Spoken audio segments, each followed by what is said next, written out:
ਪਿਆਰੇ ਕਿਸਾਨ ਵੀਰੋ, ਪ੍ਰੋਗਰਾਮ ਮੇਰਾ ਪਿੰਡ ਮੇਰੇ ਖੇਤ ਦੇ ਵਿੱਚ ਤੁਹਾਡਾ ਸਵਾਗਤ ਕਰਦੇ ਹਾਂ। ਜਿਵੇਂ ਤੁਸੀਂ ਜਾਣਦੇ ਹੋ ਕਿ ਅਸੀਂ ਇਸ ਪ੍ਰੋਗਰਾਮ ਦੇ ਜ਼ਰੀਏ ਤੁਹਾਨੂੰ ਨਵੇਂ ਵਿਸ਼ਿਆਂ ਸੰਬੰਧੀ ਤਕਨੀਕੀ ਗਿਆਨ ਸਾਡੇ ਮਾਹਰਾਂ ਤੋਂ ਦਿਵਾਉਂਦੇ ਰਹਿੰਦੇ ਹਾਂ। ਉਸੇ ਲੜੀ ਦੇ ਵਿੱਚ ਅੱਜ ਅਸੀਂ ਤੁਹਾਨੂੰ ਜਾਣਕਾਰੀ ਦੇ ਰਹੇ ਹਾਂ ਨੀਵੀਆਂ ਸੁਰੰਗਾਂ ਰਾਹੀਂ ਸਬਜ਼ੀਆਂ ਦੀ ਖੇਤੀ। ਸੋ ਮੇਰੇ ਨਾਲ ਬੈਠੇ ਨੇ ਡਾਕਟਰ ਬੂਟਾ ਸਿੰਘ ਰਮਾਣਾ ਜੀ, ਜਿਹੜੇ ਸੀਨੀਅਰ ਪਸਾਰ ਮਾਹਰ ਨੇ। ਸੰਗਰੂਰ ਵਿਖੇ ਫਾਰਮ ਸਲਾਹਕਾਰ ਸੇਵਾ ਸਕੀਮ ਆ ਜਿਹੜੀ PAU ਦੀ, ਉਹਦੇ ਵਿੱਚ ਆਪਣੀ ਇਹ ਸੇਵਾ ਨਿਭਾ ਰਹੇ ਆ। ਸੋ ਸੰਗਰੂਰ ਤੋਂ ਆਏ ਨੇ, ਕਾਫੀ ਸਬਜ਼ੀਆਂ 'ਚ ਇਹਨਾਂ ਦਾ ਲੰਬਾ ਚੌੜਾ ਤਜਰਬਾ। ਇਹਨਾਂ ਨਾਲ ਆਪਾਂ ਇਹ ਸਾਰੀ ਗੱਲਬਾਤ ਸਾਂਝੀ ਕਰਾਂਗੇ ਕਿ ਜੇ ਸਬਜ਼ੀਆਂ ਆਪਾਂ ਖੁੱਲ੍ਹੇ 'ਚ ਕਰਦੇ ਹਾਂ ਤਾਂ ਕੀ ਕਿਸਾਨ ਨੂੰ ਫਾਇਦਾ, ਜੇ ਆਪਾਂ ਨੀਵੀਆਂ ਸੁਰੰਗਾਂ ਰਾਹੀਂ ਢਕਵੀਂ ਖੇਤੀ ਕਰਦੇ ਹਾਂ ਤਾਂ ਉਹਦਾ ਕੀ ਫਾਇਦਾ। ਸੋ ਡਾਕਟਰ ਸਾਹਿਬ, ਤੁਹਾਡਾ ਸਵਾਗਤ ਹੈ ਪ੍ਰੋਗਰਾਮ ਦੇ ਵਿੱਚ। ਸਭ ਤੋਂ ਪਹਿਲਾਂ ਆਪਾਂ ਗੱਲ ਕਰੀਏ ਨੀਵੀਆਂ ਸੁਰੰਗਾਂ ਦੀ। ਕੀ ਭਾਵ ਹੈ, ਕੀ ਇਹਨੂੰ ਕਿਉਂ ਕਹਿੰਦੇ ਆ ਨੀਵੀਆਂ ਸੁਰੰਗਾਂ? ਆਪਾਂ ਜਿਸ ਤਰ੍ਹਾਂ ਆਪਾਂ ਸਬਜ਼ੀਆਂ ਦੀ ਸੁਰੱਖਿਅਤ ਖੇਤੀ ਦੀ ਗੱਲ ਕਰਦੇ ਹਾਂ ਤਾਂ ਜਿਵੇਂ ਨੈੱਟ ਹਾਊਸ ਹੋ ਗਏ, ਪੌਲੀ ਹਾਊਸ ਹੋ ਗਏ ਜਾਂ ਵਾਕ ਐਂਡ ਟਨਲ ਹੋ ਗਈਆਂ, ਛੋਟੀਆਂ ਹੋ ਗਈਆਂ ਜਿਹੜੀਆਂ ਨੀਵੀਆਂ ਸੁਰੰਗਾਂ, ਇਹ ਵੀ ਵਾਕ ਐਂਡ ਟਨਲ ਦਾ ਇੱਕ ਛੋਟਾ ਰੂਪ ਹੈ ਜੀ। ਇਹਦੇ ਵਿੱਚ ਕੀ ਹੁੰਦਾ ਵੀ ਜਿਵੇਂ ਆਪਾਂ 1 ਮੀਟਰ ਚੌੜਾ ਪਰੜਾ ਬਣਾ ਲਿਆ, ਠੀਕ ਹੈ ਨਾ। 1 ਮੀਟਰ ਚੌੜਾ ਪਰੜਾ ਬਣਾ ਕੇ ਉਹਦੇ ਵਿੱਚ ਜਿਹੜੀ ਵੀ ਸਬਜ਼ੀ ਲਾਉਣੀ ਹੈ, ਚਾਹੇ ਬੀਜ ਲਾਉਣਾ, ਚਾਹੇ ਆਪਾਂ ਖੀਰਾ ਲਾਉਣਾ, ਬੀਜ ਲਾਉਣਾ, ਜਾਂ ਆਪਾਂ ਜਿਹੜੀਆਂ ਸਬਜ਼ੀਆਂ ਸ਼ਿਮਲਾ ਮਿਰਚ ਲਾਉਣੀ ਆ ਜਾਂ ਮਿਰਚ ਲਾਉਣੀ ਆ, ਠੀਕ ਹੈ ਨਾ। ਉਹ ਲਾਉਣ ਤੋਂ ਬਾਅਦ ਨਵੰਬਰ ਦੇ ਅਖੀਰਲੇ ਹਫ਼ਤੇ 'ਤੇ ਅਸੀਂ ਨਾ ਉਸ ਨੂੰ ਪਰੜੇ ਨੂੰ ਤਕਰੀਬਨ 7 ਫੁੱਟ ਦਾ ਜਿਹੜਾ ਹੂਪ ਹੈਗਾ, ਚਾਹੇ ਉਹ 8 ਨੰਬਰ ਤਾਰ ਆ, ਚਾਹੇ ਉਹ 2 ਨੰਬਰ ਦਾ ਸਰੀਆ, ਉਹਨੂੰ ਅਸੀਂ ਬੈਂਡ ਕਰਕੇ ਉਹਦੀ ਕਰਬ ਬਣਾ ਕੇ ਉਹਦਾ ਕੁੰਡਲ ਬਣਾ ਕੇ ਅਸੀਂ 6-6 ਇੰਚ ਆ ਜਿਹੜਾ ਉਹ ਪਰੜੇ ਦੀਆਂ ਨੁੱਕਰਾਂ 'ਤੇ ਦੇ ਦੇਣਾ। ਅਤੇ ਉਹਦੀ ਜਿਹੜੀ ਹਾਈਟ ਆ ਸੈਂਟਰ ਤੋਂ ਉਹ ਤਕਰੀਬਨ 70-75 ਸੈਂਟੀਮੀਟਰ ਯਾਨੀ 2.5 ਫੁੱਟ ਦੇ ਕਰੀਬ ਉੱਪਰ ਹੋ ਜਾਂਦੀ ਹੈ, ਠੀਕ ਹੈ। ਉਹਦੇ ਉੱਪਰ ਅਸੀਂ ਜਿਹੜੀ ਸਾਡੀ ਹੈਗੀ ਹੈ ਸ਼ੀਟ ਹੈਗੀ ਆ 100 ਗੇਜ ਦੀ ਜਾਂ 20 ਮਾਈਕਰੋਨ ਦੀ, ਉਹਨੂੰ ਅਸੀਂ ਟਾਈਟ ਕਰਕੇ ਆ ਜਿਹੜਾ ਦੋਵੇਂ ਪਾਸਿਆਂ ਤੋਂ ਸਿਰਿਆਂ ਤੋਂ ਵੀ ਤੇ ਦੋਵੇਂ ਸਾਈਡਾਂ ਤੋਂ ਕਰਕੇ ਬੰਨ੍ਹਣਾ, ਉਹ ਇੱਕ ਟਨਲ ਦਾ ਰੂਪ ਕਰ ਦਿੰਦੀ ਹੈ, ਜਿਹਨੂੰ ਅਸੀਂ ਨੀਵੀਆਂ ਸੁਰੰਗਾਂ ਕਹਿੰਦੇ ਹਾਂ। ਬਿਲਕੁਲ। ਦੇਖੋ ਕਿਸਾਨ ਵੀਰੋ, ਤੁਸੀਂ ਆਮ ਤੌਰ 'ਤੇ ਖੇਤਾਂ ਦੇ ਵਿੱਚ ਦੇਖਿਆ ਹੋਣਾ ਕਿ ਪੋਲੀਥੀਨ ਕਾਫੀ ਇੱਕ ਲੰਬੀ ਲਾਈਨ ਦੇ ਵਿੱਚ ਗੋਲ ਦਾਇਰੇ ਦੇ ਵਿੱਚ ਉੱਪਰੋਂ ਢਕਿਆ ਹੁੰਦਾ ਹੈ। ਸੋ ਉਹਨੂੰ ਅਸੀਂ ਡਾਕਟਰ ਸਾਹਿਬ ਨੇ ਦੱਸਿਆ ਕਿ ਨੀਵੀਆਂ ਸੁਰੰਗਾਂ ਦੇ ਵਿੱਚ ਖੇਤੀ ਕਰਨੀ ਕਹਿੰਦੇ ਆ। ਡਾਕਟਰ ਸਾਹਿਬ, ਖੇਤੀ ਤਾਂ ਖੁੱਲ੍ਹੇ 'ਚ ਵੀ ਹੋ ਸਕਦੀ ਹੈ ਅਤੇ ਖੇਤੀ ਇਹ ਨੀਵੀਆਂ ਸੁਰੰਗਾਂ 'ਚ ਹੁੰਦੀ ਹੈ। ਇਹਦੇ ਨਾਲ ਕੋਈ ਇਹਦਾ ਜ਼ਿਆਦਾ ਫਾਇਦਾ ਆ ਜਾਂ ਇਹਦੇ ਨਾਲ ਕੋਈ ਅੱਗੇ ਪਿੱਛੇ ਸਬਜ਼ੀ ਨੂੰ ਕਰ ਸਕਦੇ ਹਾਂ ਆਪਾਂ? ਜਿਹੜੀਆਂ ਜਿਵੇਂ ਮੈਂ ਤੁਹਾਨੂੰ ਪਹਿਲਾਂ ਦੱਸਿਆ ਸਬਜ਼ੀਆਂ ਦੀ ਸੁਰੱਖਿਅਤ ਖੇਤੀ ਤੋਂ 2 ਤਰ੍ਹਾਂ ਦੇ ਭਾਵ ਨੇ ਜੀ। ਇੱਕ ਤਾਂ ਅਸੀਂ ਸਬਜ਼ੀ ਜੇ ਅਗੇਤੀ ਪੈਦਾ ਕਰਨੀ ਹੈ ਤਾਂ ਖਾਸ ਕਰਕੇ ਜਦੋਂ ਨਵੰਬਰ ਦਸੰਬਰ ਦੀ ਸਬਜ਼ੀ ਲਾਉਣੇ ਆ ਤਾਂ ਗਾਂਹ ਜਾ ਕੇ ਠੰਡ ਬਹੁਤ ਪੈਂਦੀ ਆ, ਕੋਰਾ ਬਹੁਤ ਪੈਂਦਾ ਅਤੇ ਉਹ ਉੱਪਰੋਂ ਢੱਕਣੀਆਂ ਪੈਂਦੀਆਂ ਨੇ, ਠੀਕ ਹੈ ਨਾ। ਅਤੇ ਜੇਕਰ ਅਸੀਂ ਫਰਵਰੀ ਆਪਣਾ ਨਵੰਬਰ ਦਸੰਬਰ ਦੇ ਵਿੱਚ ਖੁੱਲ੍ਹੇ 'ਚ ਲਾਵਾਂਗੇ, ਨਾ ਢੱਕਾਂਗੇ ਤਾਂ ਉਹਦੀ ਗਰੋਥ ਉੱਥੇ ਰੁਕ ਜਾਣੀ ਹੈ। ਠੰਡ ਦੇ ਨਾਲ ਬਿਮਾਰੀ ਵੀ ਪੈ ਸਕਦੀ ਹੈ ਨਾ, ਕੀੜਾ ਵੀ ਪੈ ਸਕਦਾ ਹੈ। ਜੇਕਰ ਅਸੀਂ ਢੱਕ ਕੇ ਰੱਖਾਂਗੇ ਤਾਂ ਅੰਦਰਲੇ ਪਾਸੇ ਜਿਹੜਾ ਤਾਪਮਾਨ ਹੈ ਉਹ 800 ਡਿਗਰੀ 8 ਤੋਂ 12 ਡਿਗਰੀ ਵੱਧ ਜਾਂਦਾ। ਕਾਰਬਨ ਡਾਈਆਕਸਾਈਡ ਦੀ ਜਿਹੜੀ ਐਕਸਚੇਂਜ ਹੁੰਦੀ ਹੈ ਉਹਦੇ ਵਿੱਚ, ਠੀਕ ਹੈ ਨਾ, ਬੂਟੇ ਦੀ ਜਿਹੜੀ ਗਰਮਾਇਸ਼ ਦੇ ਨਾਲ ਜਿਹੜੀ ਤੱਤ ਲੈਣ ਦੀ ਹੈ ਜਿਹੜੀ ਸਮਰੱਥਾ, ਉਹ ਵੀ ਜਿਹੜੀ ਵੱਧ ਜਾਂਦੀ ਹੈ। ਸੋ ਇਹਦੇ ਨਾਲ ਓਪਨ 'ਚ ਲਾਉਣ ਨਾਲੋਂ ਤਾਂ ਇਹਦੇ ਨਾਲ ਜਿਹੜੀ ਸਬਜ਼ੀ ਹੈ ਅਗੇਤੀ ਵੀ ਆ ਜਾਂਦੀ ਹੈ। ਅਤੇ ਜੇ ਆਪਾਂ ਓਪਨ 'ਚ ਲਾਉਣੀ ਹੈ ਤਾਂ ਗਾਂਹ ਠੰਡ ਲੱਗੀ ਤਾਂ ਫਰਵਰੀ 'ਚ ਲੱਗੂਗੀ, ਅਤੇ ਉਹਦੇ ਨਾਲ ਜਿਹੜੀ ਫਰਵਰੀ ਵਾਲੀ ਫਸਲ ਨੂੰ ਇਹ ਤਕਰੀਬਨ 35 ਤੋਂ 40 ਦਿਨ ਫਸਲ ਹੈ ਜਿਹੜੀ ਉਹ ਅਗੇਤੀ ਆ ਜਾਂਦੀ ਹੈ ਜੀ। 35 ਤੋਂ 40 ਦਿਨ ਸਬਜ਼ੀ ਨੂੰ ਅਸੀਂ ਅਗੇਤੀ ਲੈ ਸਕਦੇ ਹਾਂ, ਅਤੇ ਨਾਲੇ ਤਾਂ ਟੈਂਪਰੇਚਰ ਕੰਟਰੋਲ ਹੋ ਜਾਂਦਾ। ਜੇ ਅਸੀਂ ਖੁੱਲ੍ਹੇ ਦੇ ਵਿੱਚ ਸਬਜ਼ੀਆਂ ਲਾ ਲੈਂਦੇ ਹਾਂ ਤਾਂ ਉਹ ਕਈ ਵਾਰੀ ਮਰ ਵੀ ਜਾਂਦੀਆਂ ਨੇ। ਸੋ ਬਹੁਤ ਵਧੀਆ ਗੱਲ ਦੱਸੀ ਹੈ ਕਿ ਇਹਨਾਂ ਨੇ ਸਾਨੂੰ ਢਕਵੀਂ ਖੇਤੀ ਹੈ ਜਿਹੜੀ ਨੀਵੀਆਂ ਸੁਰੰਗਾਂ ਰਾਹੀਂ ਕਰਨ ਦੀ ਇਸ ਵੇਲੇ ਲੋੜ ਆ। ਸੋ ਡਾਕਟਰ ਸਾਹਿਬ, ਸਮਾਂ ਹੁਣ ਆ ਗਿਆ, ਮੈਨੂੰ ਲੱਗਦਾ ਵੀ ਸਰਦੀਆਂ ਦੀਆਂ ਸਬਜ਼ੀਆਂ ਤਾਂ ਬੀਜਣੀਆਂ ਨੇ। ਦੇਖੋ ਸਾਰੇ ਕਿਸਾਨ ਆਪਣਾ ਝੋਨਾ ਵੱਢਣ ਤੋਂ ਬਾਅਦ ਖੇਤ ਬਾਹਰ ਰਹੇ ਨੇ, ਚੰਗੀ ਤਰ੍ਹਾਂ ਵਾਹੁਣਗੇ, ਧੁੱਪ ਲਾਉਣਗੇ, ਹਵਾ ਲਾਉਣਗੇ, ਤੇ ਤਕਰੀਬਨ 20 ਨਵੰਬਰ ਤੋਂ ਉਹਨਾਂ ਨੇ ਉਹ ਖੇਤਾਂ ਦੀ ਜਿਹੜੀ ਆਪਣਾ ਵਾਹ ਕੇ ਉਹਨਾਂ ਨੇ ਪਰੜੇ ਬਣਾਉਣੇ ਸ਼ੁਰੂ ਕਰ ਲੈਣੇ ਆ। ਹੁਣ 1-2 ਵਾਰੀ ਜਿਹਨੇ ਥੋੜੀ ਜਿਹੀ ਗੇਤੀ ਜੀਰੀ ਵੱਢ ਲਈ, ਜਿਵੇਂ 126 ਵੱਢ ਲਈ ਤੇ ਪਾਣੀ ਲਾਤਾ, ਪਾਣੀ ਦੇ ਨਾਲ ਖੱਖਰੇ ਹੋ ਗਏ, ਉਹ ਵਿੱਚ ਬਹਿ ਗਏ, ਉਹਦੇ ਨਾਲ ਜਿਹੜਾ 20 ਨਵੰਬਰ ਤੱਕ ਪਰੜੇ ਬਣਾ ਲਏ। ਜਿਸ ਸਾਨੂੰ ਦੱਸਿਆ ਤੁਹਾਨੂੰ ਵੀ 1.5 ਫੁੱਟ ਦੀ ਖਾਲੀ ਹੋ ਗਈ, 8-9 ਇੰਚ ਜਿਹੜਾ ਉੱਪਰੋਂ ਪਰੜਾ ਹੋ ਗਿਆ ਤਕਰੀਬਨ 1 ਮੀਟਰ ਦਾ, ਤੇ ਉਹਦੇ ਉੱਪਰ ਉਹਨਾਂ ਨੇ 25 ਨਵੰਬਰ ਤੋਂ ਜਿਹੜੀ ਸਬਜ਼ੀਆਂ ਦੀ ਬਿਜਾਈ ਆ ਸ਼ੁਰੂ ਕਰ ਦੇਣੀ। ਹਾਂ, ਬਿਲਕੁਲ ਤੁਹਾਡੀ ਗੱਲ ਠੀਕ ਹੈ ਕਿ 25 ਨਵੰਬਰ ਤੋਂ ਬਿਜਾਈ ਕਿਸਾਨ ਵੀਰਾਂ ਨੇ ਸ਼ੁਰੂ ਕਰ ਦੇਣੀ ਆ ਆਉਣ ਵਾਲੇ ਸਮੇਂ ਦੇ ਵਿੱਚ, ਕਿਉਂਕਿ ਹੁਣ ਸਮਾਂ ਆ ਗਿਆ ਕਿਸਾਨ ਵੀਰੋ ਸਬਜ਼ੀਆਂ ਲਾਉਣ ਦਾ। ਸੋ ਡਾਕਟਰ ਸਾਹਿਬ, 25 ਨਵੰਬਰ ਤੋਂ ਤੁਸੀਂ ਕਹਿੰਦੇ ਹੋ ਵੀ ਇਹਦੀ ਬਿਜਾਈ ਹੈ ਜਿਹੜੀ ਤਕਰੀਬਨ ਸ਼ੁਰੂ ਹੋ ਜਾਣੀ ਹੈ। ਸੋ ਕਿਹੜੀਆਂ ਸਬਜ਼ੀਆਂ ਨੇ ਜਿਨ੍ਹਾਂ ਦੀ ਆਪਾਂ ਸਬਜ਼ੀਆਂ ਦੀ ਕਾਸ਼ਤ ਹੁਣ ਕਰਨੀ ਹੈ? ਦੇਖੋ ਜੀ, ਜਿਹੜੀਆਂ ਪੰਜਾਬ ਖੇਤੀਬਾੜੀ ਯੂਨੀਵਰਸਿਟੀ ਨੇ ਸਿਫਾਰਿਸ਼ ਕੀਤੀਆਂ ਉਹਨਾਂ ਦੇ ਵਿੱਚ ਇੱਕ ਤਾਂ ਹੈਗਾ ਜੀ ਬੈਂਗਣ, ਦੂਸਰਾ ਹੈਗਾ ਖੀਰਾ, ਤੀਸਰੀ ਹੈਗੀ ਸ਼ਿਮਲਾ ਮਿਰਚ। ਵੈਸੇ ਫਾਰਮਰ ਹੋਰ ਵੀ ਫਸਲਾਂ ਲਾਈ ਜਾਂਦੇ ਨੇ, ਖਰਬੂਜਾ ਵੀ ਲਾਉਂਦੇ ਨੇ, ਤਰਬੂਜ ਵੀ ਲਾਉਂਦੇ ਨੇ, ਸਾਡੇ ਵੀ ਖੋਜ ਚੱਲ ਰਹੀ ਹੈ, ਚੱਪਣ ਕੱਦੂ ਵੀ ਲਾਉਂਦੇ ਨੇ, ਕਾਫੀ ਹੋਰ ਫਸਲਾਂ ਵੀ ਲਾਉਂਦੇ ਨੇ, ਕੌੜੀ ਮਿਰਚ ਵੀ ਲਾਉਂਦੇ ਨੇ। ਲੇਕਿਨ ਅਸੀਂ ਯੂਨੀਵਰਸਿਟੀ ਵੱਲੋਂ ਹਾਲੇ ਤੱਕ ਜਿਹੜੀ ਸਿਫਾਰਿਸ਼ ਕੀਤੀ ਹੈ ਕਿਸਾਨਾਂ ਦੇ ਵਾਸਤੇ ਉਹ 3 ਫਸਲਾਂ ਦੀ ਕੀਤੀ ਹੈ ਜੀ। ਕਿਸਾਨ ਵੀਰਾਂ ਨੇ ਬੀਜ ਉਹਨਾਂ ਨੂੰ ਲੋੜ ਪੈਣੀ ਆ। ਹਾਂਜੀ, ਹਾਂਜੀ। ਕੀ ਕਹਿਣਾ ਚਾਹੋਗੇ, ਕਿਹੜੀਆਂ ਕਿਸਮਾਂ ਦਾ ਬੀਜ, ਕਿਹੜੀ ਸਬਜ਼ੀ ਦੀ ਕਿਹੜੀ ਕਿਸਮ ਢੱਕਵੀਂ ਖੇਤੀ ਦੇ ਰਾਹੀਂ ਆਪਾਂ ਕਰ ਸਕਦੇ ਹਾਂ? ਦੇਖੋ ਜੀ, ਜਿੱਥੋਂ ਤੱਕ ਕਿਸਮਾਂ ਦਾ ਸਵਾਲ ਹੈ, ਬ੍ਰਿੰਜਲ ਦੇ ਵਿੱਚ ਸਾਡੀਆਂ ਜਿਹੜੀਆਂ ਗੋਲ ਕਿਸਮਾਂ ਨੇ, ਠੀਕ ਹੈ ਨਾ, BH1 ਹੋਈ, BH4 ਹੋਈ, ਇਹ ਕਿਸਮਾਂ ਜਿਹੜੀਆਂ ਅਸੀਂ ਲਾ ਸਕਦੇ। ਹੋਰ ਵੀ ਨਵੀਆਂ ਸਿਫਾਰਸ਼ਾਂ ਕੀਤੀਆਂ ਨੇ ਅਸੀਂ। ਸ਼ਿਮਲਾ ਦੇ ਵਿੱਚ ਸਾਡੇ ਕੋਲ ਸ਼ਿਮਲਾ ਮਿਰਚ ਦੇ ਵਿੱਚ ਸਾਡੀ ਜਿਹੜੀ ਇੰਦਰਾ ਕਿਸਮ ਆ ਗਈ, ਠੀਕ ਹੈ ਨਾ, ਭਾਰਤ ਕਿਸਮ ਆ ਗਈ, ਉਹਦੇ ਵਿੱਚੋਂ ਜ਼ਿਆਦਾ ਇੰਦਰਾ ਹੀ ਲੱਗਦੀ ਹੈ। ਲੇਕਿਨ ਖੀਰੇ ਦੇ ਵਿੱਚ ਮੈਂ ਨਾਂ ਨਹੀਂ ਲਊਂਗਾ, ਕਿਉਂਕਿ ਕਿਸਾਨ ਕਾਫੀ ਫਸਲਾਂ ਲਾਉਂਦੇ ਨੇ, ਕਿਉਂਕਿ ਯੂਨੀਵਰਸਿਟੀ ਵੱਲੋਂ ਅਸੀਂ ਕੋਈ ਸਪੈਸੀਫਿਕ ਨਾਂ ਲਿਖ ਕੇ ਨਹੀਂ ਸੀ ਵੈਰਾਈਟੀ ਸਿਫਾਰਸ਼ ਕੀਤੀ। ਸੋ ਜਿਹੜੇ ਕਿਸਾਨ ਨੇ ਉਹ ਮਾਰਕੀਟ ਦੇ ਵਿੱਚ, ਓਪਨ ਮਾਰਕੀਟ ਵਿੱਚ ਪ੍ਰਾਈਵੇਟ ਕੰਪਨੀ ਦਾ ਸੀਡ ਲੈਂਦੇ ਨੇ, ਮੈਂ ਬੋਲਣਾ ਨਹੀਂ ਚਾਹੂੰਗਾ। ਤੁਸੀਂ ਸਿਫਾਰਸ਼ ਕਰਦੇ ਹੋ, ਪਰ ਕਿਸਾਨ ਵੀਰ ਹੋਰ ਵੀ ਬਹੁਤ ਸਾਰੀਆਂ ਕਿਸਮਾਂ ਜਿਹੜੀਆਂ ਬਾਜ਼ਾਰੋਂ ਲੈ ਕੇ ਲਾਉਂਦੇ ਆ, ਯੂਨੀਵਰਸਿਟੀ ਦੀਆਂ ਕਿਸਮਾਂ ਵੀ ਹੈਗੀਆਂ ਨੇ। ਸੋ 3-4 ਸਬਜ਼ੀਆਂ ਆਪਾਂ ਢੱਕਵੀਂ ਖੇਤੀ ਰਾਹੀਂ ਕਰਦੇ ਹਾਂ। ਡਾਕਟਰ ਸਾਹਿਬ, ਇਹ ਜਿਹੜੀ ਆਪਾਂ ਢੱਕਵੀਂ ਖੇਤੀ ਦੀ ਗੱਲ ਕਰ ਰਹੇ ਹਾਂ, ਸੁਰੰਗਾਂ ਦੇ ਵਿੱਚ ਸਿਰਫ ਇਹਦੀ ਪਨੀਰੀ ਲੱਗਦੀ ਹੈ ਜਾਂ ਫਿਰ ਬਾਅਦ ਦੇ ਵਿੱਚ ਫਰੂਟਿੰਗ ਵੀ ਇਹਦੇ ਥੱਲੇ ਹੀ ਹੋਣੀ ਹੈ? ਦੇਖੋ ਜੀ, ਜੇ ਜਿਹੜੀ ਪਨੀਰੀ ਲਾਉਣੀ ਆ, ਉਹ ਪਨੀਰੀ ਲਾਉਣ ਦਾ ਵੱਖਰਾ ਸਾਡੀ ਕਾਸਤ ਹੈ ਜੀ। ਅਸੀਂ ਪਨੀਰੀ ਲਾਈ, ਪੜਨ ਦੇ ਉੱਪਰ ਉਤੋਂ ਢੱਕਤਾ ਤੇ ਉਹ ਪਨੀਰੀ ਅਸੀਂ ਪੱਟ ਕੇ ਵਪਾਰਕ ਤੌਰ ਤੇ ਵੇਚਤੀ ਜੀ। ਜਿਹੜੀ ਜੇ ਆਪਾਂ ਘਰ ਵਾਸਤੇ ਜਿੰਨੀ ਕੁ ਸਾਨੂੰ ਲੋੜ ਹੈ, ਅਸੀਂ ਉਹ ਨੀਵੀਆਂ ਸੰਗਾਂ ਥੱਲੇ ਤਿਆਰ ਵੀ ਕਰ ਸਕਦੇ ਹਾਂ। ਲੇਕਿਨ ਜਿਹੜੀ ਪਨੀਰੀ ਇਹਨਾਂ ਦੇ ਵਿੱਚ ਲੱਗਣੀ ਆ, ਉਹ ਬਿਨਾਂ ਸਰੰਗਾਂ ਤੋਂ ਉਹ 25 ਨਵੰਬਰ ਤੱਕ ਤਿਆਰ ਹੋ ਗਈ ਨੇ। ਉਦੋਂ ਪਹਿਲਾਂ ਲੋੜ ਨਹੀਂ ਹੁੰਦੀ ਸਰੰਗਾਂ ਪਾਉਣ ਦੀ। ਸੋ ਬਾਕੀ ਇਹਦੇ ਵਿੱਚ ਜਿਹੜੀਆਂ ਸਬਜ਼ੀਆਂ ਲੱਗਦੀਆਂ ਨੇ, ਉਹੀ ਸਬਜ਼ੀਆਂ ਲੱਗਣੀਆਂ। ਮੈਂ ਥੋੜਾ ਜਿਹਾ ਦੱਸਣਾ ਚਾਹੂੰਗਾ ਕਿਸਾਨ ਵੀਰਾਂ ਨੂੰ ਵੀ ਇਹ ਜਿਹੜਾ ਢਾਂਚਾ ਹੈ, ਕਿਉਂਕਿ ਕਈ ਕਿਸਾਨਾਂ ਦੇ ਫੋਨ ਆਉਂਦੇ, ਕੱਲ ਵੀ ਫੋਨ ਆਇਆ ਸੀਗਾ, ਦੱਸ ਹੋਵੇ ਕਿੰਨਾ ਕੁ ਖਰਚਾ ਆਉਂਦਾ। ਸੋ ਇਹਦੇ ਵਿੱਚ ਮੇਨ ਜਿਹੜੀ ਲੋੜ ਪੈਂਦੀ ਹੈ, ਉਹ ਹੁੰਦਾ ਜਿਹੜਾ 100 ਗੇਜ ਦਾ ਜਾਂ 20 ਮਾਈਕਰੋਨ ਦਾ ਪੋਲੀਥੀਨ, ਜਿਹਦੇ ਵਿੱਚ ਜਿਹੜੀ ਧੁੱਪ ਆ ਜਿਹੜੀ ਉਹ ਪਾਸ ਕਰਦੀ ਹੈ। 2 ਨੰਬਰ ਤੇ ਜਿਹੜਾ ਸਰੀਆ ਆਉਂਦਾ, 2 ਸੂਤਾ ਆਉਂਦਾ, ਜਾਂ ਜਿਹੜਾ ਹੈਗਾ ਕੀ ਕਹਿੰਦੇ ਹੁੰਦੇ ਨੇ ਆਪਾਂ 8 ਨੰਬਰ ਤਾਰ ਹੁੰਦੀ ਹੈ ਜੈਸੀ, ਉਹ ਹੁੰਦੀ ਹੈ, ਠੀਕ ਹੈ ਨਾ। ਫਿਰ ਕੁਛ ਲੇਬਰ ਪਏਗੀ, ਕੁਛ ਸਾਈਡਾਂ ਦੇ ਕਿੱਲੇ ਲਾਉਣੇ ਨੇ। ਇਹ ਸਾਰਾ ਖਰਚਾ ਪਾ ਕੇ ਨਾ, ਜਿਵੇਂ ਆਪਾਂ ਸਰੀਏ ਦੀ ਗੱਲ ਕਰੀਏ, 2.5 ਕੁਇੰਟਲ ਜਿਹੜਾ ਸਰੀਆ ਸਾਨੂੰ ਲੋੜ ਪੈਂਦੀ ਹੈ ਉਹਦੀ, ਠੀਕ ਹੈ ਨਾ। ਜੇ ਆਪਾਂ ਪੋਲੀਥੀਨ ਦੀ ਗੱਲ ਕਰੀਏ ਤਾਂ ਸਾਨੂੰ 1 ਕੁਇੰਟਲ 20 ਕਿਲੋ, 1.25 ਕੁਇੰਟਲ ਮੰਨ ਲਓ, ਇਹਦੀ ਲੋੜ ਪੈਂਦੀ ਹੈ, ਠੀਕ ਹੈ ਨਾ। ਇਹਨੂੰ ਲਿਆਉਣ ਵਾਸਤੇ ਲੇਬਰ ਚਾਹੀਦੀ ਹੈ, ਠੀਕ ਹੈ ਨਾ। ਫਿਰ ਇੱਕ ਮਲਚਿੰਗ ਸ਼ੀਟ ਹੈ, ਉਹ ਮਲਚਿੰਗ ਸ਼ੀਟ ਅਸੀਂ ਪਾਉਣੀ ਹੁੰਦੀ ਆ। ਉਹਦੇ ਨਾਲ ਵਾਈਟ ਫਲਾਈ ਨਹੀਂ ਆਉਂਦੀ, ਜਾਂ ਥੱਲਿਓਂ ਜਿਹੜਾ ਸੋਇਲ ਦਾ ਜਿਹੜਾ ਤਾਪਮਾਨ ਆ ਉਹ ਨਿਰੰਤਰ ਰੱਖਦੀ ਹੈ। ਸੋ ਇਹ ਸਾਰੇ ਸਿਸਟਮ ਦੇ ਉੱਤੇ ਤਕਰੀਬਨ 59,000 ਰੁਪਈਆ ਜਿਹੜਾ ਸਾਡਾ 1 ਏਕੜ ਦੇ ਵਿੱਚ ਖਰਚ ਆ ਜਾਂਦਾ ਜੀ। 59,000 ਰੁਪਈਆ ਪ੍ਰਤੀ ਏਕੜ ਖਰਚ ਕੇ ਇੱਕ ਦਾਣੇ ਦਾ ਮੁੱਲ ਅਸੀਂ ਕਿਸਾਨ ਵੀਰੋ ਲੈ ਸਕਦੇ ਹਾਂ, ਜਿਹੜਾ ਬੀਜ ਅਸੀਂ ਸਬਜ਼ੀ ਦਾ ਮਿੱਟੀ ਦੇ ਵਿੱਚ ਦੱਬਣਾ ਆ। ਸੋ ਬਹੁਤ ਅੱਛੀ ਗੱਲ ਹੈ ਇਹਨਾਂ ਨੇ ਦੱਸੀ ਕਿ ਜੇ ਅਸੀਂ ਇੰਨੇ ਪੈਸੇ ਖਰਚ ਕੇ ਉਸ ਤੋਂ ਕਿਤੇ ਜ਼ਿਆਦਾ ਮੁਨਾਫਾ ਲੈ ਸਕਦੇ ਹਾਂ। ਜੇ ਅਸੀਂ ਖੁੱਲ੍ਹੀ ਖੇਤੀ ਕਰਦੇ ਹਾਂ ਤਾਂ ਸਾਨੂੰ ਉਨਾ ਮੁਨਾਫਾ ਨਹੀਂ ਹੁੰਦਾ। ਡਾਕਟਰ ਸਾਹਿਬ, ਢੱਕਵੀਂ ਖੇਤੀ ਦੇ ਵਿੱਚ ਲੇਬਰ ਵੀ ਬੜੀ ਲੱਗਦੀ ਹੈ ਜੀ, ਅਤੇ ਕਿਸਾਨ ਵੀਰ ਨੂੰ ਵੀ ਟਾਈਮ ਬਹੁਤ ਦੇਣਾ ਪਊ ਖੇਤ ਨੂੰ, ਅਤੇ ਇਹਦੇ ਵਿੱਚ ਕੀੜੇ ਮਕੌੜਿਆਂ ਦਾ ਵੀ ਕੋਈ ਸਮੱਸਿਆ ਆਉਂਦੀ ਹੈ ਕਿ ਨਹੀਂ? ਕੋਈ ਸਪਰੇਅ ਵਗੈਰਾ ਦੀ ਲੋੜ ਪੈਂਦੀ ਹੈ? ਇਹਦੇ ਵਿੱਚ ਨਾ ਜੀ ਦੇਖੋ, ਜਦੋਂ ਅਸੀਂ ਇਹਨੂੰ ਢੱਕਤਾ, ਦਸੰਬਰ ਦਾ ਮਹੀਨਾ ਹੋ ਗਿਆ, ਜਨਵਰੀ ਦਾ ਅੱਧ ਫਰਵਰੀ, 15 ਫਰਵਰੀ ਤੱਕ ਮੌਸਮ ਦੇਖ ਕੇ ਜਦੋਂ ਧੁੱਪ ਖਿੜਦੀ ਆ ਲੋਹੜੀ ਤੋਂ ਬਾਅਦ ਨਾ ਜੀ, ਉਹਦੇ ਦਰਮਿਆਨ ਨਾ ਸਾਨੂੰ ਥੋੜਾ ਜਿਹਾ ਉਹਦੇ ਵਿੱਚ ਗੋਡੀ ਕਰਨੀ ਪੈਣੀ ਆ, ਕਿਉਂਕਿ ਸਾਡੇ ਨਦੀਨਾਂ ਨੂੰ ਉੱਗਣ ਨੂੰ ਨਾ ਵਿੱਚ ਬਹੁਤ ਵਧੀਆ ਮਾਹੌਲ ਬਣ ਜਾਂਦਾ ਹੈਗਾ, ਠੀਕ ਹੈ ਨਾ। ਉਹ ਅਸੀਂ ਜਦੋਂ ਲੋਹੜੀ ਆਉਂਦੀ ਹੈ, ਥੋੜੀ ਜਿਹੀ ਧੁੱਪ ਖਿੜਦੀ ਹੈ, ਗਰਮੈਸ਼ ਹੁੰਦੀ ਹੈ, ਅਸੀਂ ਉਹ ਲੋਟਾਂ ਨਾਲ ਚੱਕ ਕੇ ਅਸੀਂ ਗੋਡੀ ਕਰ ਦਿੰਦੇ ਹਾਂ, ਠੀਕ ਹੈ ਨਾ। ਤੇ ਉਹਨੂੰ ਜਿਹੜਾ ਪਾਣੀ ਹੈ, ਜੇ ਡਰਿਪ ਪਾਈ ਹੈ ਡਰਿਪ ਨਾਲ ਲੱਗਦਾ ਰਹਿੰਦਾ, ਨਹੀਂ ਟਰਲ 'ਚ ਪਾਣੀ ਲਾਉਣੇ ਆ। ਲੇਕਿਨ ਇੱਕ ਚੀਜ਼ ਦਾ ਖਿਆਲ ਰੱਖਣਾ ਪਊਗਾ ਵੀ ਅੱਗੇ ਜਾ ਕੇ ਜਦੋਂ ਧੁੰਦ ਜ਼ਿਆਦਾ ਪੈਂਦੀ ਹੈ, ਅੰਦਰ ਮਤਲਬ ਕਿ ਨਮੀ ਜ਼ਿਆਦਾ ਬਣ ਗਈ, ਉਹ ਨਮੀ ਦੇ ਨਾਲ ਜੇ ਅਸੀਂ ਉਹ ਨਮੀ ਮੇਨਟੇਨ ਨਾ ਰੱਖੀ, ਜਾਂ ਜਦੋਂ ਨਮੀ ਵੱਧਦੀ ਹੈ ਅਸੀਂ ਉਹਦੀਆਂ ਸਾਈਡਾਂ ਨਾ ਚੱਕੀਆਂ, ਤਾਂ ਉਹ ਤਾਪਮਾਨ ਦੇ ਨਾਲ ਜਿਹੜੇ ਇਹਦੇ ਨਾ ਮਤਲਬ ਕਿ ਜੜਾਂ ਦੇ ਵਿੱਚ ਉੱਲੀ ਰੋਗ ਪੈਦਾ ਹੋ ਜਾਂਦਾ ਤੇ ਬੂਟੇ ਡਿੱਗਣੇ ਸ਼ੁਰੂ ਹੋ ਜਾਂਦੇ ਨੇ। ਹੁਣ ਉਹਦੇ ਵਾਸਤੇ ਜ਼ਰੂਰੀ ਹੈ ਵੀ ਗੋਡੀ ਕਰਨ ਤੋਂ ਬਾਅਦ ਨਦੀਨ ਸਾਰੇ ਬਾਹਰ ਕੱਢ ਲਓ। ਉਹਦਾ ਜਿਹੜਾ ਜੇ ਡਰਿਪ ਪਾਈ ਆ ਤਾਂ ਆਪਾਂ ਜਿਹੜਾ ਉਹਦਾ ਮੋਇਸਚਰ ਮੇਨਟੇਨ ਰੱਖੀਏ, ਕਿੰਨੇ ਮਿੰਟ ਚਲਾਉਣੀ ਆ, ਕਿੰਨੇ ਦਿਨਾਂ ਬਾਅਦ ਚਲਾਉਣੀ ਆ। ਜੇ ਤੁਸੀਂ ਖੁੱਲ੍ਹੇ 'ਚ ਪਾਣੀ ਲਾਉਣਾ ਤਾਂ ਫਿਰ ਤੁਹਾਨੂੰ ਬਿਲਕੁਲ ਜ਼ਿਆਦਾ ਧਿਆਨ ਦੇਣਾ ਪਊਗਾ ਵੀ ਉਹ ਨਾ ਹੋਵੇ। ਸੋ ਜਾਂ ਤਾਂ ਤੁਸੀਂ ਆਪਾਂ ਉਹਨੂੰ ਟੜਨ ਨੂੰ ਦੋਵੇਂ ਪਾਸੇ ਤੋਂ ਚੱਕ ਦਈਏ ਫੁੱਟ, ਜਾਂ ਫਿਰ ਜਿਵੇਂ ਸਾਡੇ ਮਲੇਰਕੋਟਲੇ ਪੈਟ ਸਾਹਿਬ ਵੀ ਉਹ ਮੋਗਰੇ 'ਚ ਕਰ ਦਿੰਦੇ ਜੀ, ਉੱਧਰ ਮੋਗਰਾ ਕਰਤਾ ਉੱਧਰ ਕਰਤਾ, ਉਹਦੇ ਨਾਲ ਜਿਹੜੀ ਅੰਦਰ ਨਵੀਂ ਹੈ ਨਾ ਉਹ ਮੇਨਟੇਨ ਰਹਿੰਦੀ ਹੈ ਜੀ। ਕਿਸਾਨ ਵੀਰੋ, ਗੱਲ ਇਹ ਨਹੀਂ ਹੈ ਕਿ ਅਸੀਂ ਢੱਕਵੀਂ ਖੇਤੀ ਸ਼ੁਰੂ ਕਰ ਲਈ ਤੇ ਉਸ ਤੋਂ ਬਾਅਦ ਅਸੀਂ ਉਸ ਖੇਤ ਨੂੰ ਟਾਈਮ ਨਾ ਦਈਏ। ਸਾਨੂੰ ਹਰ ਵਕਤ ਉੱਥੇ ਖੇਤ ਦੇ ਵਿੱਚ ਰਹਿਣਾ ਪਊਗਾ। ਸਾਨੂੰ ਪੋਲੀਥੀਨ ਨੂੰ ਉੱਪਰ ਵੀ ਚੱਕਣਾ ਪਊ ਤਾਂ ਕਿ ਥੱਲੇ ਹਵਾ ਵੀ ਲੱਗਦੀ ਰਹੇ ਤੇ ਉਹਦੇ ਨਾਲ ਜਿਹੜੇ ਉੱਲੀ ਰੋਗ ਨੇ ਥੱਲੇ ਲੱਗਦੇ ਆ ਉਹ ਵੀ ਨਾ ਲੱਗਣ। ਡਾਕਟਰ ਸਾਹਿਬ, ਬੜੀ ਵਧੀਆ ਗੱਲ ਤੁਸੀਂ ਦੱਸੀ ਹੈ ਕਿ ਇਹ ਖੇਤੀ ਆ ਸਾਰਿਆਂ ਨੂੰ ਕਰਨੀ ਚਾਹੀਦੀ ਹੈ, ਪਰ ਮੈਨੂੰ ਲੱਗਦਾ ਹੈ ਵੀ ਕਿਸਾਨ ਵੀਰ ਨੂੰ ਪਹਿਲਾਂ ਇਹਦੀ ਢੱਕਵੀਂ ਖੇਤੀ ਦੀ ਟ੍ਰੇਨਿੰਗ ਲੈਣੀ ਬਹੁਤ ਜ਼ਰੂਰੀ ਹੈ। ਤੁਹਾਡੇ ਤੋਂ ਕੀ ਕਹਿਣਾ ਚਾਹੋਗੇ ਇਹਦੇ ਸੰਬੰਧੀ? ਦੇਖੋ ਜੀ, ਜੇ ਮੈਂ ਸਬਜ਼ੀਆਂ ਦੀ ਸੁਰੱਖਿਅਤ ਖੇਤੀ ਦੀ ਗੱਲ ਕਰਾਂ ਤਾਂ ਇਹ ਜਿਹੜਾ ਢੰਗ ਤਰੀਕਾ ਹੈ ਨੈੱਟ ਹਾਊਸ ਨਾਲੋਂ, ਪੌਲੀ ਹਾਊਸ ਨਾਲੋਂ ਸਸਤਾ ਵੀ ਹੈਗਾ। 2 ਨੰਬਰ 'ਤੇ ਪੌਲੀ ਹਾਊਸ ਜਾਂ ਨੈੱਟ ਹਾਊਸ ਇੱਕ ਤਾਂ ਫਿਕਸ ਹੋ ਜਾਂਦਾ, ਜਿੱਥੇ ਫਿਕਸ ਹੋ ਗਿਆ ਤੇ ਇਹਦੇ ਵਿੱਚ ਜਿਹੜਾ ਕਈ ਵਾਰੀ ਮਾਹੌਲ ਇੱਦਾਂ ਬਣਦਾ ਤੇ ਵਿੱਚ ਕੀੜਾ ਤੇ ਬਿਮਾਰੀ ਬਹੁਤ ਜ਼ਿਆਦਾ ਵੱਧ ਜਾਂਦੇ ਨੇ।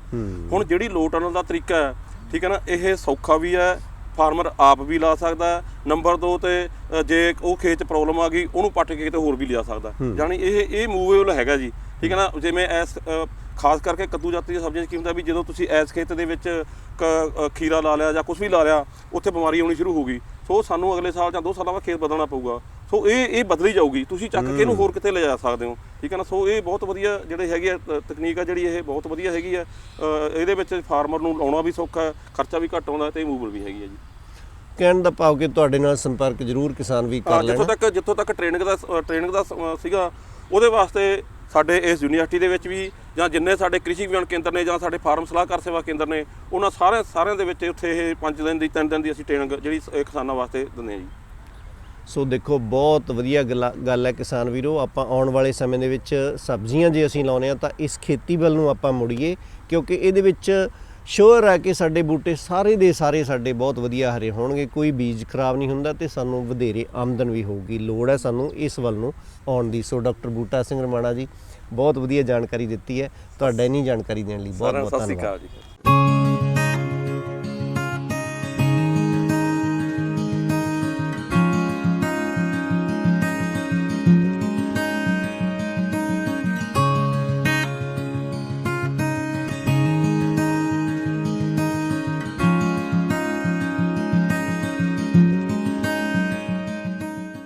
ਸੋ ਕਿਸਾਨ ਵੀਰੋ, ਇਸੇ ਲੜੀ ਦੇ ਵਿੱਚ ਮੇਰੇ ਨਾਲ ਇੱਕ ਕਿਸਾਨ ਵੀਰ ਬੈਠੇ ਨੇ ਜਿਨ੍ਹਾਂ ਦਾ ਨਾਂ ਹੈ ਬਿੰਦਰ ਸਿੰਘ। ਪਿੰਡ ਹੈ ਇਹਨਾਂ ਦਾ ਚੱਠਾ ਨਨੇੜਾ ਤੇ ਜ਼ਿਲ੍ਹਾ ਆ ਸੰਗਰੂਰ। ਇਹਨਾਂ ਨਾਲ ਵੀ ਆਪਾਂ ਢਕਵੀਂ ਖੇਤੀ ਹੈ ਜਿਹੜੀ ਸੁਰੰਗਾਂ ਦੇ ਵਿੱਚ ਕੀਤੀ ਜਾਂਦੀ ਹੈ ਉਹਦੇ ਸੰਬੰਧੀ ਗੱਲਬਾਤ ਕਰਾਂਗੇ, ਜਾਣਕਾਰੀ ਲਵਾਂਗੇ। ਬਿੰਦਰ ਸਿੰਘ ਜੀ, ਇਹ ਜਿਹੜੀ ਸੁਰੰਗਾਂ ਦੀ ਖੇਤੀ ਹੈ ਤੁਹਾਨੂੰ ਕਿੱਥੋਂ ਇਹਦੀ ਚੇਟਕ ਲੱਗੀ? ਕਿੰਨੀ ਖੇਤੀ ਤੁਸੀਂ ਇਸ ਵੇਲੇ ਆਪਣੇ ਖੇਤਾਂ ਦੇ ਵਿੱਚ ਕੀਤੀ? ਸਰ, ਇਹ ਖੇਤੀ ਮੈਂ ਯੂਨੀਵਰਸਿਟੀ ਦੇ ਸਹਿਯੋਗ ਨਾਲ ਸ਼ੁਰੂ ਕੀਤੀ ਹੈ ਜੀ। PAU ਯੂਨੀਵਰਸਿਟੀ ਲੁਧਿਆਣਾ ਤੋਂ ਮੈਂ ਇਹਦੀ ਟ੍ਰੇਨਿੰਗ ਲੈਤੀ ਹੈ। KVK ਖੇੜੀ ਤੋਂ ਵੱਖ-ਵੱਖ ਸਬਜ਼ੀਆਂ ਦੀ ਖੇਤੀ ਜਿਹੜੇ ਢੰਗ ਨਾਲ ਸ਼ੁਰੂ ਹੋਈ ਸੀ ਉੱਥੋਂ ਮੈਂ ਸ਼ੁਰੂ ਕੀਤੀ ਜੀ। ਅਤੇ ਮੈਂ ਜਿਹੜੀ ਇਹ ਖੇਤੀ ਮੈਂ ਤਕਰੀਬਨ 1 ਏਕੜ ਤੋਂ ਸ਼ੁਰੂ ਕਰਕੇ ਹੁਣ ਮੈਂ 7 ਤੋਂ 8 ਏਕੜ ਦੇ ਵਿੱਚ ਇਹ ਖੇਤੀ ਲਗਾਤਾਰ ਕਰ ਰਿਹਾ।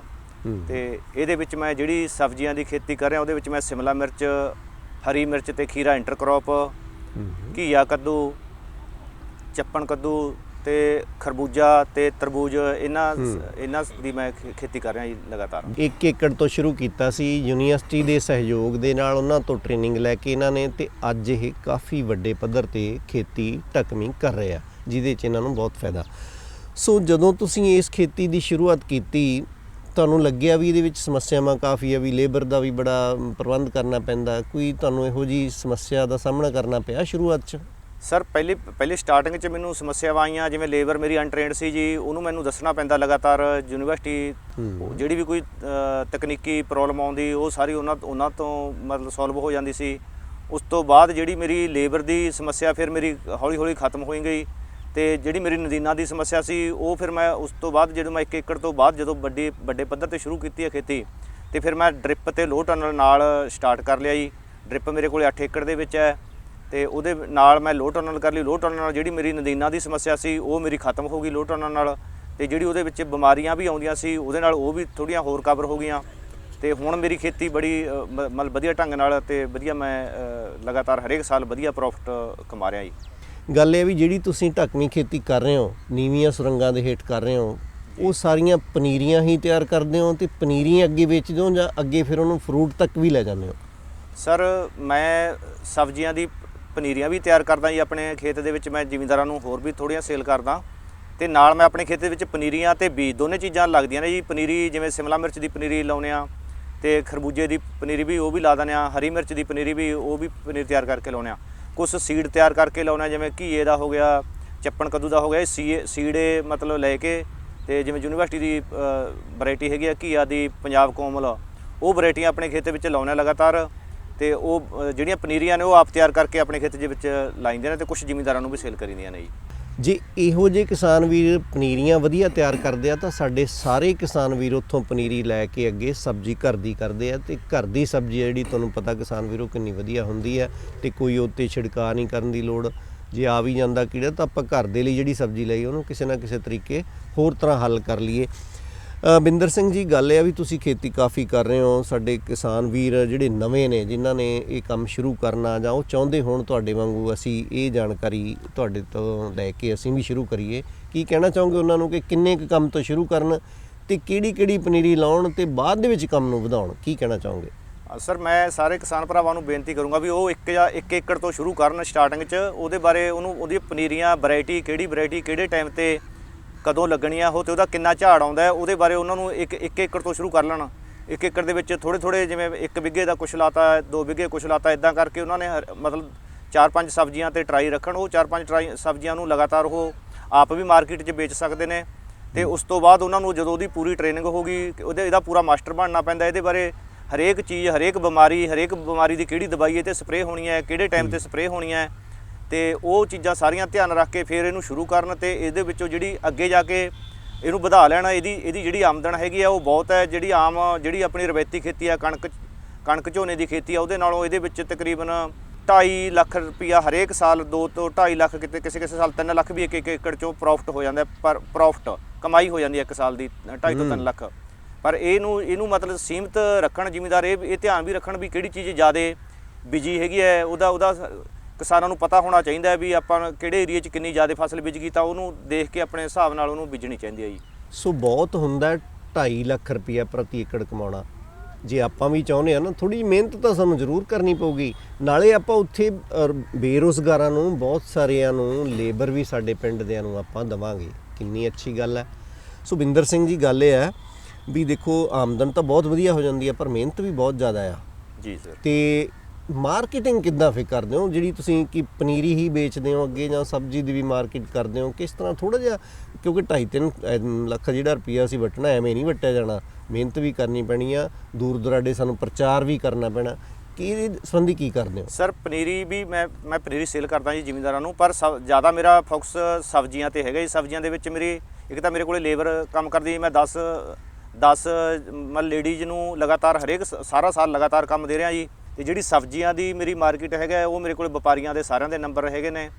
ਤੇ ਮੈਂ ਹਰੇਕ ਮੰਡੀ ਦਾ ਮਤਲਬ ਪਤਾ ਕਰਦਾ ਰਹਿਣਾ, ਜਿਵੇਂ ਚੰਡੀਗੜ੍ਹ ਹੋ ਗਈ, ਲੁਧਿਆਣਾ ਹੋ ਗਈ, ਤੇ ਸੰਗਰੂਰ, ਸੁਨਾਮ, ਮਲੇਰਕੋਟਲਾ, ਇਹਨਾਂ ਮੰਡੀਆਂ ਦਾ ਸਾਰੀਆਂ ਦਾ ਰੇਟ ਪਤਾ ਕਰਕੇ ਮੇਰੇ ਜਿਹੜੇ ਵਪਾਰੀ ਨੇ ਉਹ ਮੇਰੇ ਖੇਤ 'ਚੋਂ ਲਗਾਤਾਰ ਆ ਕੇ ਮੇਰੇ ਕੋਲੋਂ ਰੇਟ ਕਰਕੇ ਮੇਰੇ ਕੋਲੋਂ ਲਗਾਤਾਰ ਮੇਰੇ ਖੇਤ 'ਚੋਂ ਚੱਕਦੇ ਰਹਿੰਦੇ ਨੇ।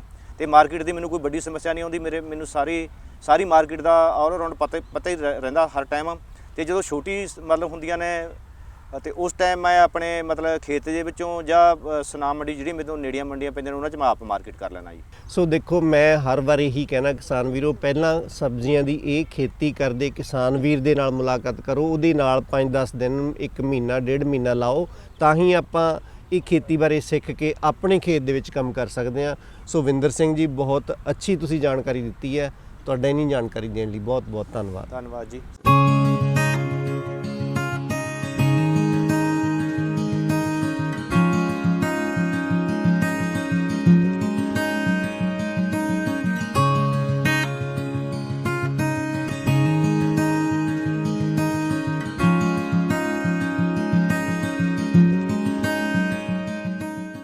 ਸੋ ਕਿਸਾਨ ਵੀਰੋ, ਇਸੇ ਪ੍ਰੋਗਰਾਮ ਦੀ ਲੜੀ ਦੇ ਵਿੱਚ ਮੇਰੇ ਨਾਲ ਇੱਕ ਹੋਰ ਕਿਸਾਨ ਵੀਰ ਬੈਠੇ ਨੇ, ਜਿਨ੍ਹਾਂ ਦਾ ਨਾਮ ਹੈ ਸਰਦਾਰ ਤਰਨਜੀਤ ਸਿੰਘ ਜੀ। ਪਿੰਡ ਇਹਨਾਂ ਦਾ ਭਸੌੜ, ਜ਼ਿਲ੍ਹਾ ਹੈ ਸੰਗਰੂਰ।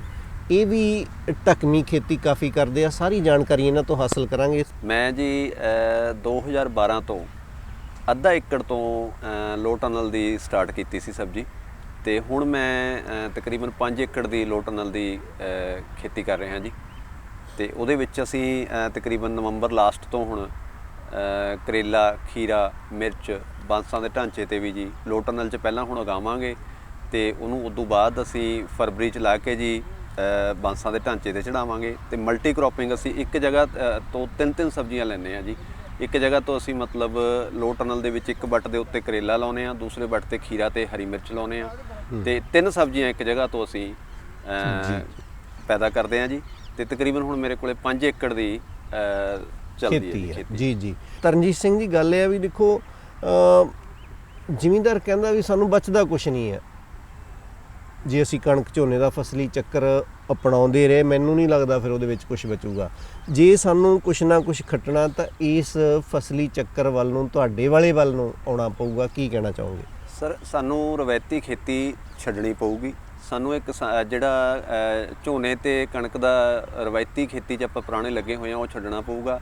ਆਪਣਾ ਸਬਜ਼ੀਆਂ ਦੇ ਵੱਲ ਸਾਨੂੰ ਆਉਣਾ ਪਊਗਾ। ਅੱਛਾ, ਸਬਜ਼ੀਆਂ ਦੇ ਵਿੱਚ ਮੈਂ ਇੱਕ ਰਿਕੁਐਸਟ ਜ਼ਰੂਰ ਕਰੂੰਗਾ, ਆਪਾਂ ਸਬਜ਼ੀਆਂ ਜਦੋਂ ਲਾਉਣੀਆਂ ਨੇ ਤਾਂ ਥੋੜ੍ਹੀ ਮਾਤਰਾ ਦੇ ਵਿੱਚ ਲਾਉਣੀਆਂ ਨੇ। 1 ਏਕੜ, ਅੱਧਾ ਏਕੜ, ਕੋਈ ਮਤਲਬ ਜਿਵੇਂ ਕਰੇਲਾ, ਖੀਰਾ, ਮਿਰਚ ਅਸੀਂ 1 ਏਕੜ 'ਚ ਲਾਉਂਦੇ ਆ, 1 ਏਕੜ ਦੇ ਵਿੱਚ ਅਸੀਂ ਇਕੱਲਾ ਪੇਠਾ ਲਾਉਂਦੇ ਆ। ਤਾਂ ਇਹ ਸਾਰੀਆਂ ਸਬਜ਼ੀਆਂ ਅਸੀਂ ਥੋੜ੍ਹੀ ਸਾਰੀਆਂ ਸਬਜ਼ੀਆਂ 5 ਏਕੜ ਦੇ ਵਿੱਚ ਅਸੀਂ ਲਾਉਂਦੇ ਆ ਜੀ। ਦੇਖੋ, ਗੱਲ ਇਹ ਹੈ ਤਰਨਜੀਤ ਸਿੰਘ ਜੀ, ਤੁਸੀਂ ਕਿਹਾ ਕਿ ਸਾਰੇ ਕਿਸਾਨ ਵੀਰਾਂ ਨੂੰ ਥੋੜ੍ਹੀ ਸਬਜ਼ੀ ਜ਼ਰੂਰ ਲਾਉਣੀ ਪਊਗੀ ਜੇ ਅਸੀਂ ਰਵਾਇਤੀ ਖੇਤੀ ਤੋਂ ਵੀ ਖਹਿੜਾ ਛਡਾਉਣਾ ਤੇ ਸਾਡੀ ਆਮਦਨ ਦੇ ਵਿੱਚ ਵੀ ਵਾਧਾ ਕਰਨਾ ਹੈ। ਪਰ ਇੱਥੇ ਮੈਂ ਦੇਖਦਾ ਕਿਸਾਨ ਵੀਰ ਸਾਡੇ ਪੰਜਾਬ ਦੇ ਜਿਹੜੇ ਆਪਣੇ ਘਰ ਖਾਣ ਲਈ ਵੀ ਸਬਜ਼ੀ ਨਹੀਂ ਕਰਦੇ। ਸੋ ਜ਼ਰੂਰ ਇੱਧਰ ਨੂੰ ਮੁੜਨਾ ਪਊਗਾ ਕਿਸਾਨ ਵੀਰੋ, ਤਾਂ ਹੀ ਸਾਨੂੰ ਸਾਡੀ ਸਿਹਤ ਬਰਕਰਾਰ ਰਹਿ ਸਕਦੀ ਹੈ, ਕਿਉਂਕਿ ਬਾਜ਼ਾਰੋਂ ਮਿਲਦੀਆਂ ਸਬਜ਼ੀਆਂ ਉੱਤੇ ਪਤਾ ਨਹੀਂ ਕੀ ਛਿੜਕਾਅ ਕੀਤਾ ਹੁੰਦਾ ਆ ਤੇ ਉਹ ਆ ਫਿਰ ਸਾਡੇ ਸਰੀਰ ਨੂੰ ਖਰਾਬ ਕਰਦਾ ਆ। ਜਦੋਂ ਤੁਸੀਂ ਤਰਨਜੀਤ ਸਿੰਘ ਜੀ ਸ਼ੁਰੂ ਕੀਤੀ ਖੇਤੀ, ਅੱਧੇ ਏਕੜ ਦੀ ਤੋਂ ਸ਼ੁਰੂ ਕੀਤੀ ਹੈ, ਸਮੱਸਿਆਵਾਂ ਬੜੀਆਂ ਆਉਂਦੀਆਂ ਨੇ ਇਹਦੇ ਵਿੱਚ। ਕਦੇ ਮਨ ਇੱਦਾਂ ਵੀ ਕੀਤਾ ਵੀ ਯਾਰ ਛੱਡ ਦਈਏ, ਬੜੀ ਮਿਹਨਤ ਆਉਂਦੀ ਹੈ, ਕੋਈ ਇੱਦਾਂ ਦਾ ਮਨ 'ਚ ਆਇਆ ਕਦੇ? ਨਹੀਂ ਜੀ, ਦੇਖੋ ਜਦੋਂ ਸ਼ੁਰੂ ਕੀਤੀ ਸੀ ਉਸ ਵਕਤ ਬੜੀਆਂ ਸਮੱਸਿਆਵਾਂ ਆਈਆਂ ਸੀ। ਲੇਬਰ ਦੀ ਪ੍ਰੋਬਲਮ, ਨਦੀਨਾਂ ਦੀ ਪ੍ਰੋਬਲਮ। ਨਦੀਨਾਂ ਨੂੰ ਅਸੀਂ ਪਹਿਲੇ ਸਾਲ ਸਾਨੂੰ ਬੜੀ ਦਿੱਕਤ ਆਈ। ਉਦੋਂ ਬਾਅਦ ਨਦੀਨਾਂ ਦੇ ਲੋਅ ਟਨਲ ਦੇ ਵਿੱਚ ਨਦੀਨ ਕਾਫੀ ਕੰਟਰੋਲ ਹੋ ਗਏ ਤੇ ਲੋਅ ਟਨਲ ਦੇ ਵਿੱਚ ਜੀ ਅਗੇਤੀ ਗਰਮੀਆਂ ਵਾਲੀ ਸਬਜ਼ੀ ਅਸੀਂ ਪਹਿਲਾਂ ਲਾ ਲੈਂਦੇ ਸੀਗੇ ਤੇ ਗਰਮੀਆਂ ਵਾਲੀ ਸਬਜ਼ੀ ਰੇਟ ਵਾਈ ਮਾਰਕੀਟਿੰਗ ਉਹਦੀ ਮਤਲਬ ਅਗੇਤਾ ਰੇਟ ਬੜਾ ਵਧੀਆ ਮਿਲਦਾ ਸੀ। ਉਹਦੇ ਨਾਲ ਸਾਨੂੰ ਤਕਰੀਬਨ ਪਰ ਏਕੜ 2.5 ਲੱਖ ਰੁਪਇਆ ਪਰ ਏਕੜ ਦੀ ਆਮਦਨ ਹੁੰਦੀ ਆ। ਅੱਛਾ, ਹਾਂਜੀ। ਤੇ ਕਿਉਂਕਿ ਜਦੋਂ ਮਾਰਚ ਸਟਾਰਟ ਹੁੰਦੀ ਆ, ਮਾਰਚ ਸਟਾਰਟ 'ਚ ਇਹਦੀ ਪ੍ਰੋਡਕਸ਼ਨ ਸ਼ੁਰੂ ਹੋ ਜਾਂਦੀ ਹੈ। ਜਿਹੜੀ ਸਬਜ਼ੀਆਂ ਆਪਾਂ ਹੁਣ ਨਵੰਬਰ ਲਾਸਟ 'ਚ ਲਾਵਾਂਗੇ, ਇਹਦੀ ਪ੍ਰੋਡਕਸ਼ਨ ਮਾਰਚ ਦੇ 10-12 ਮਾਰਚ ਨੂੰ ਸ਼ੁਰੂ ਹੋ ਜਾਣੀ ਹੈ ਜੀ। ਉਸ ਵਕਤ ਦੂਸਰੀਆਂ ਸਬਜ਼ੀਆਂ ਨੂੰ ਟ੍ਰੈਡੀਸ਼ਨਲ ਨੂੰ ਜੇ ਟਾਈਮ ਲੱਗੂਗਾ। ਲੋਅ ਟਨਲ ਦੇ ਵਿੱਚ ਉਹਨਾਂ ਦੀ ਗਰੋਥ, ਟੈਂਪਰੇਚਰ ਉਹਨਾਂ ਨੂੰ ਸਾਰਾ ਪੂਰਾ ਮਿਲਣਾ ਹੈ ਗਰਮੀ ਵਾਲਾ, ਕਿਉਂਕਿ ਦਿਨੇ ਧੁੱਪ ਪੈਂਦੀ ਆ ਤਾਂ ਉਹਦਾ ਟੈਂਪਰੇਚਰ ਮੇਨਟੇਨ ਹੋ ਜਾਂਦਾ ਬੂਟਿਆਂ ਦਾ ਤੇ ਉਹਨਾਂ ਦੀ ਬੜੀ ਵਧੀਆ ਗਰੋਥ ਹੁੰਦੀ ਆ ਲੋਅ ਟਨਲ ਦੇ ਵਿੱਚ।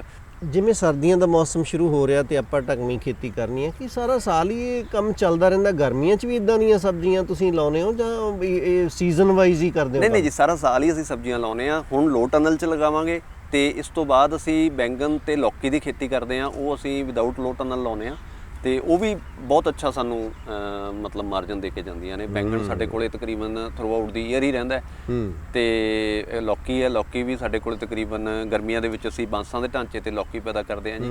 ਤਕਰੀਬਨ ਲਾਉਂਦੇ ਅਸੀਂ ਸਿਰਫ ਇੱਕ ਰਿਕੁਐਸਟ ਮੈਂ ਸਾਰੇ ਕਿਸਾਨ ਭਰਾਵਾਂ ਨੂੰ ਕਰੂੰਗਾ ਵੀ ਲਾਉਣੀ ਇੱਕ ਬਲਕ 'ਚ ਨਹੀਂ ਜਾਣਾ। ਅਸੀਂ ਨੇ ਥੋੜ੍ਹੀ ਥੋੜ੍ਹੀ ਸਬਜ਼ੀ ਲਾਉਣੀ ਆ, ਅੱਧਾ ਏਕੜ ਇੱਦਾਂ ਦੀ ਥੋੜ੍ਹੀ ਸਬਜ਼ੀ ਲਾਉਣੀ ਆ, ਸਾਰੀ ਬਲਕ 'ਚ ਨਹੀਂ ਜਾਣਾ।